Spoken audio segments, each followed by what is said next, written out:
झारखंड में आयुष्मान से इलाज हो सकता है बंद। 212 अस्पतालों को पिछले 10 महीने से नहीं हुआ है भुगतान। राज्य सरकार से की मांग। आईएमए अस्पताल बोर्ड ऑफ इंडिया ने प्रेस कॉन्फ्रेंस कर दी जानकारी। करोड़ों रुपए राज्य सरकार के पास है बकाया। झारखंड में 212 निजी अस्पतालों को पिछले 10 महीने से आयुष्मान भारत योजना का राज्य सरकार से भुगतान नहीं हुआ है।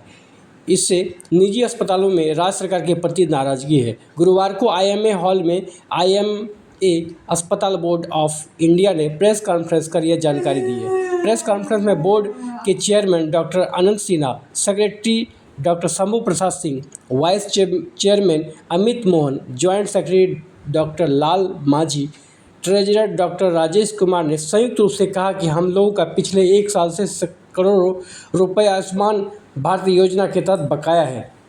सरकार हम लोग का बकाया राशि नहीं दे रही है। डॉक्टर अनंत सिन्हा और डॉक्टर गंभीर ने कहा कि अस्पतालों को लंबे समय से भुगतान नहीं किया जा रहा है। सभी अस्पतालों को इस साल फरवरी की शुरुआत से ही महीने से अधिक भुगतान नहीं मिला है। इसके अलावा 212 अस्पतालों को पिछले 10 महीने से भुगतान नहीं हुआ है। इसके कारण अस्पताल को चलाना बहुत ही मुश्किल हो रहा है, क्योंकि अधिकांश रोगियों के पास अब आयुष्मान कार्ड है। मुश्किल है क्योंकि जो रनिंग कॉस्ट है, जैसे स्टाफ का सैलरी, दवा का परचेजिंग या इन्वेस्टिगेशन से संबंधित परचेजिंग, हाउसकीपिंग, सारा चीज खर्च हो रहा है, लेकिन पेमेंट जीरो है।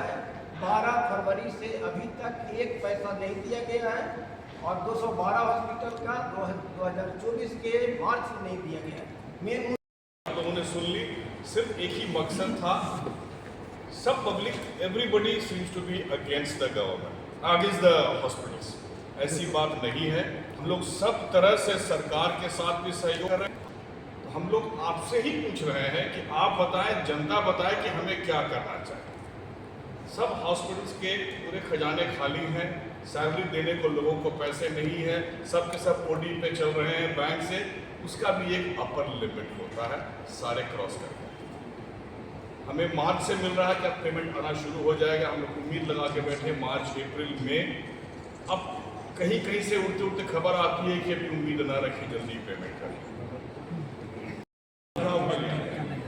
हफ्ते के हजारीबाग ने बंद कर दिया है, एक जगह और बंद करने जा रही है लोग, पलामू बंद है। हम लोग भी चाह रहे थे कि अब अगले हफ्ते से इसको बंद कर दें, क्योंकि जब कुछ बात आगे नहीं बनने वाली कब के कैसे काम कर। कुल कितना बकाया होगा सर? 140 करोड़ बकाया। ये कब तक का है?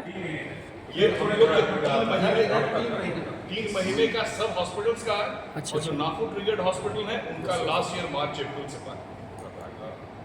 और 1 अप्रैल को चूंकि दिल्ली में घोषणा हुई थी और प्रधानमंत्री ने अम्बेडकर साहब की जयंती पर झारखंड की धरती पर लागू किया था, उतने पवित्र दिन लागू करने के बाद भी अगर ये स्थिति आ जाए कि नन पेमेंट के चलते अस्पताल बंद, खाली ये नहीं होगा कि मुझे सेवा नहीं मिलेगी, हमारे अस्पतालों को बंद करने की, प्राइवेट अस्पतालों को बंद करने की नौबत आ गई।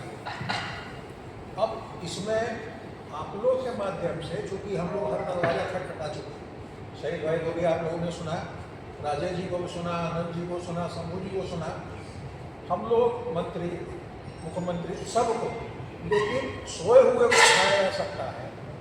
जो मटिया के पड़ा हुआ है, जो किसी कारण से कहीं कोई दूसरा मैसेज दे रहा हो, क्योंकि अब लोगों के पास पहले तो था कि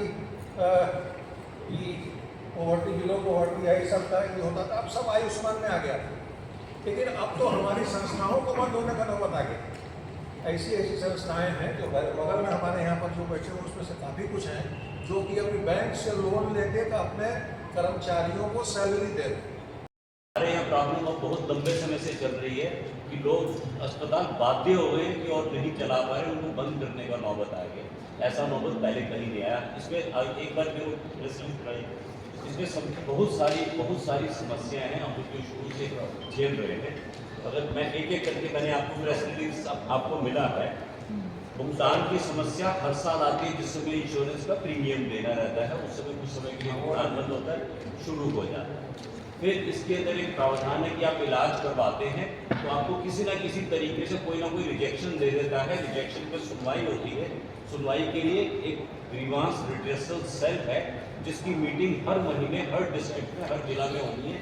इसके लिए कई जगह तो कमेटी ही गठित हुई हुई पिछले 6 साल में, और मीटिंग होना तो दूर की बात। रांची में अगर आज तक टोटल मिला के 4 या 5 मीटिंग हुई है पिछले 6 साल में, तो एक बहुत बड़ी चीज़ है। अगर किसी का क्लेम रिजेक्ट हो जाएगा तो कहाँ जाएगा? अगर उसने इलाज कर दिया तो उसको पैसा कहाँ मिलेगा? ये तो बहुत बड़ी त्रुटि है जो सब जगह लोग फेस कर रहे हैं। यहाँ बहुत ज़्यादा हो रहा है और उसका कोई अभी तक कोई इसका सिस्टम प्रावधान नहीं बना। इसके बाद भी लोग इलाज करते जा रहे हैं, जो थोड़ा सा पैसा बाकी मिल तो रहा। बीच में क्या हुआ कि उन्होंने ऑटोमेटिक तरीके से, जैसे बताया कि नाफू एंटी फ्रॉड यूनिट के ट्रिगर से ऑटोमेटिक, आज में सारी चीज़ें सिस्टम ड्रिवन है, इतना सारी चीज़ मैनुअली नहीं हो सकते हैं। सिस्टम कुछ भी ट्रिगर देंगे आपको बता दे रहे कि आपने फ्रॉड किया है या आपने पैसा दिया है। उसका एक सिस्टम है कि आपको एक जस्टिफिकेशन दिया जाएगा, उसका जस्टिफिकेशन देंगे, अगर वो नहीं सही पाया जाएगा तो आप पे फाइन लग सकता है। फाइन लगाने का प्रावधान है, अस्पताल को डीलिस्ट करने का प्रावधान है। आप ये बहुत पैसा करते हैं, ये करते हैं, जब 90% पेशेंट ही हम आयुष्मान के ट्रीट कर रहे हैं तो बिना आयुष्मान से पैसा मिले हम चलाएंगे कैसे? तो अपना पक्ष जनता के सामने आपके माध्यम से बखूबी दिखाना चाहते हैं कि हम सरकार नहीं है,